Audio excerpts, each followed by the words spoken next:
Hey, what's up, y'all? This is Becky D with Becky D Beauty, and today we're going to be learning about how to properly apply our foundation. And this is the foundation that I use. It's the Estee Lauder Double Wear.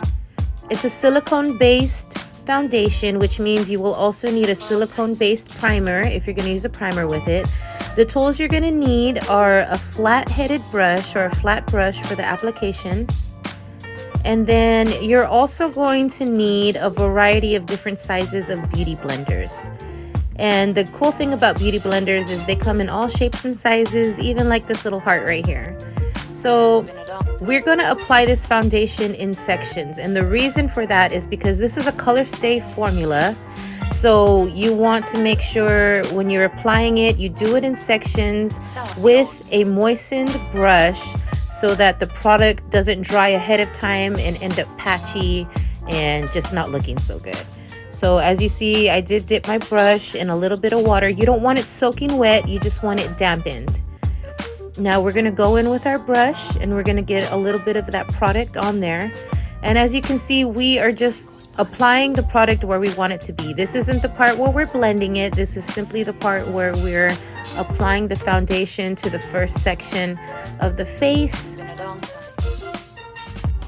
That way we're going to get a nice even application and we're not going to have to worry about it drying ahead of time. So I take the beauty blender and I dampen it, not soaking wet, just dampen it enough to where it's squishy. And what this is going to do, it's going to let you use the bouncing technique to blend your product into your skin. That's what you're looking for with foundation. You want this product to become one with your skin. And the best way to do that is with this method of application. You applied it with a brush first, and we're going over with a beauty blender, and we're using a dabbing technique so that we're working that foundation into the skin. And you only want to apply a little bit of product at a time. This foundation has what's called buildable coverage, which means you start with a thin layer and you only add a little bit more to the areas that you actually need it. And I'll show you what I'm talking about coming up.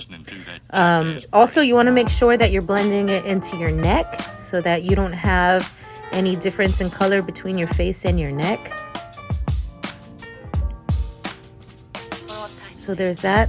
I want a little bit more coverage in these areas, so I'm applying with the brush a little bit more foundation in those areas.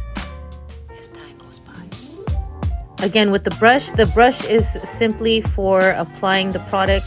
The beauty blender is how you actually blend it into your skin.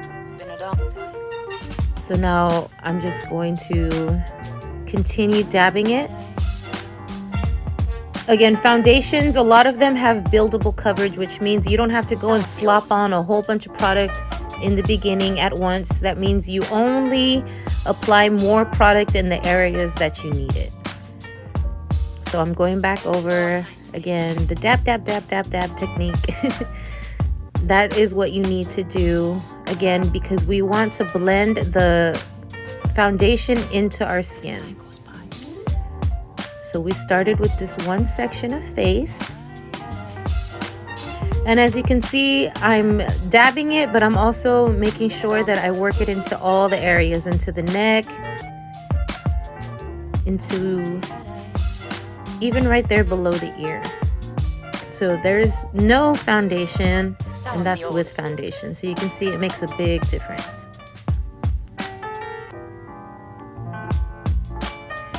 So all I'm doing is I'm going and I'm making sure that I'm blending the product into my skin. Now we're going to start this next section of face. Again, we start with the flat-headed brush to simply apply the product. We're not doing any blending right here. We're just applying the product to where we want it to go. And this method works, again, to help to make sure that you're not putting too much product in one area. And what I'm showing here is I went in again and I made sure that my beauty blender is dampened. Remember, we don't want it soaking wet, we just want it dampened. And it helps us to blend that formula into our skin. And what the wetness does too is it keeps too much product from getting soaked into the sponge. That way you're getting the maximum amount of product in every application, as opposed to if you did it dry, that makeup sponge is going to pick up all of that liquid product. So making sure that it's wet helps you to be able to blend it, but also to keep product from soaking into the sponge too much. So I'm just doing the dab technique again over here, making sure that it's nice and blended. Again, these foundations are what's called buildable coverage, which means you start off with a little amount and you only add more where you want more coverage. So that's what I'm doing again here with the brush. I'm applying a little more foundation where I want some more coverage.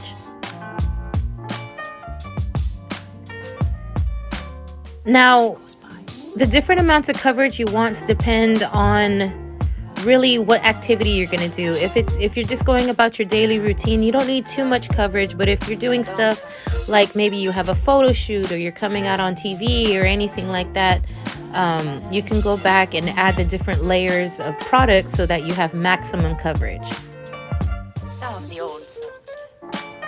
So foundation really is customizable if you know how to work with it. And that's what we're teaching you here today. So the last part we're going to do is the forehead and the nose. And that's where I'm going to be switching to my smaller beauty blender. And again, no matter what tool we're using, we're going to make sure that it's dampened. We use that flat brush to apply the product in the areas that we want it. Now, I've tried lots of different application techniques with foundation. I've used the brushes, I've used only the beauty blenders, but I found this technique of using both a flathead brush and the beauty blender has led to the best results. And listening to that jackass bray. So I applied it to my forehead. I'm applying it to my nose right now. Again, when it comes to foundation, it's buildable coverage, so you don't want to start off with thick layers. You want to start off with a thin amount and then add more product as needed. Okay, so I'm making sure everything's nice and moistened. This is the medium-sized beauty blender. Not soaking wet, just nice and squishy. And I'm going through and I'm using, again, the dab technique to work it into the skin. Now you can definitely see the difference between the foundation and my skin color, which it definitely shows you where you've blended it and where you haven't blended it. So that's where I'm going to take the small brush and I'm going to get right there in my hairline to make sure that the product is blended properly. When you have a line of foundation where you can clearly see the difference between where the foundation lies and the skin color, that's called a line of demarcation. So you do not want that. You don't want any line of demarcation. You want to make sure that all of your foundation is blended correctly. And again, we're achieving this by using different sizes of beauty blenders. So since I'm working on a smaller area of face, that's where the little one comes in handy. And again, I'm just dab, dab, dab. The dabbing technique is what helps you to blend it. I'm going to use this flat part right here, right above the brows, so that we can get a precise application.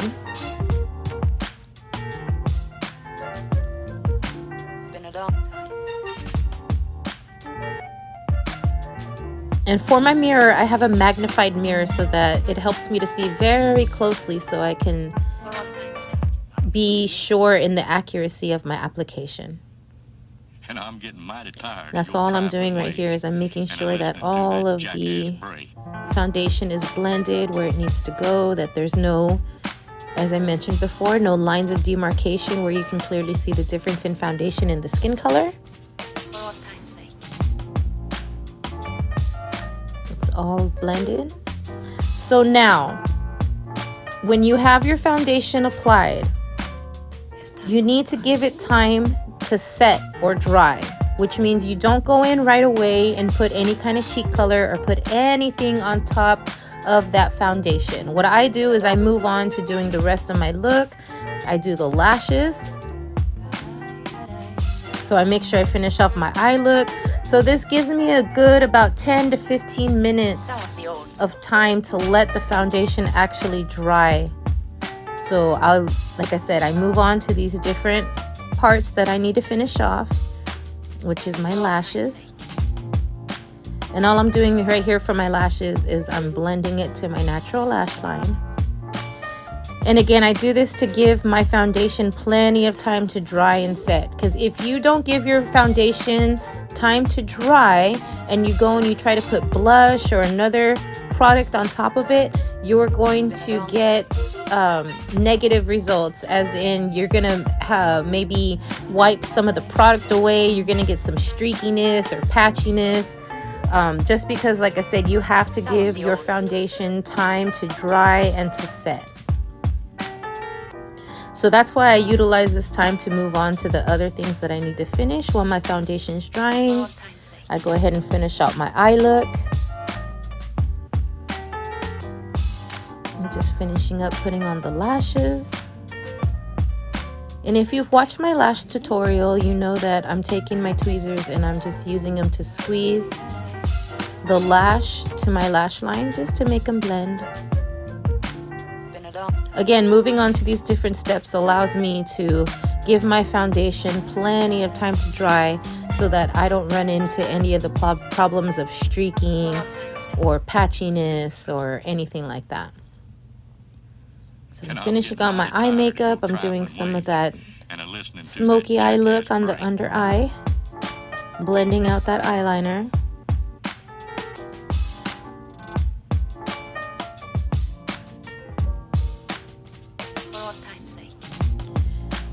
And we just move on to the other eye. Again, going on to these different steps is allowing my foundation to have plenty of time to set, to dry, and to make sure we don't have any negative effects from it being not ready to accept any more product on top of it. Because they do dry fast, but you still have to give it plenty of time to dry evenly. And depending on what kind of foundation that you have, you may have to give it more time, less time. It's really all about getting in there and practicing with it and getting to know your product and your formulas.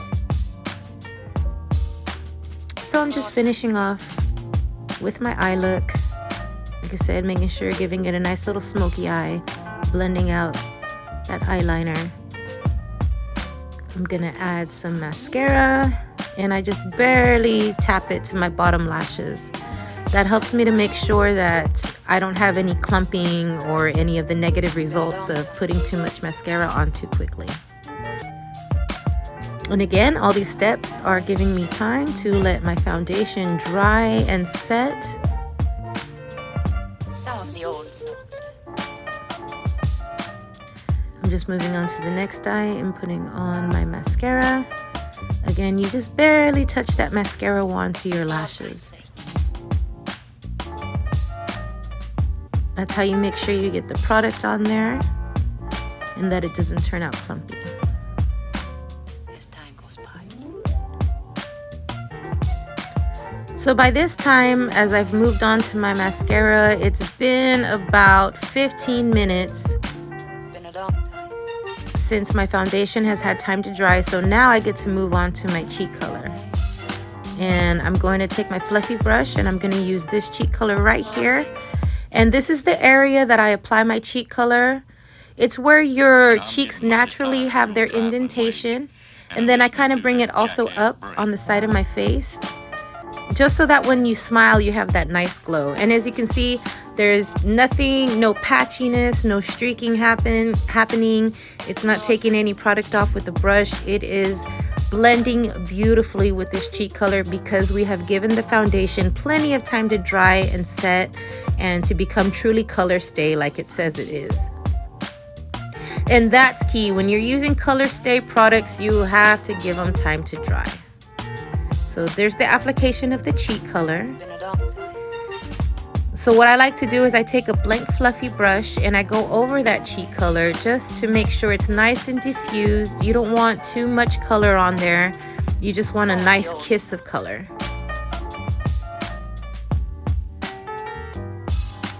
So that's all I'm doing with this fluffy brush, is kind of diffusing that color out.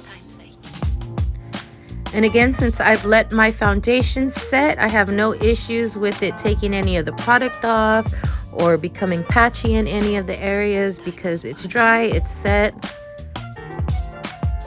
and it's doing what it's supposed to do. So lastly, I finish off with some lip color. This is a nice fuchsia color that I'm using. And one of my favorite ways to apply lip color is with the lip brush, because it ensures accuracy. And that's all I'm doing, is I'm going and applying color on the top lip first.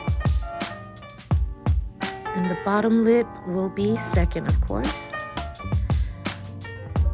And as you can see, the foundation is perfect. It's nice. It's setting beautifully. We have no issues with it, all because of the proper application method, which means we're using the proper tools. We're making sure that they're damp. And once that foundation is applied, you've applied it in sections, you've done all of the right steps, and you're going to be ensured with a nice, beautiful foundation application that's going to help all the rest of your makeup come together. So there it is. There is the proper technique for applying foundation. As you can see, following these steps helps to ensure for a beautiful application of foundation. I'm Becky D with Becky D Beauty, and I will see you next class.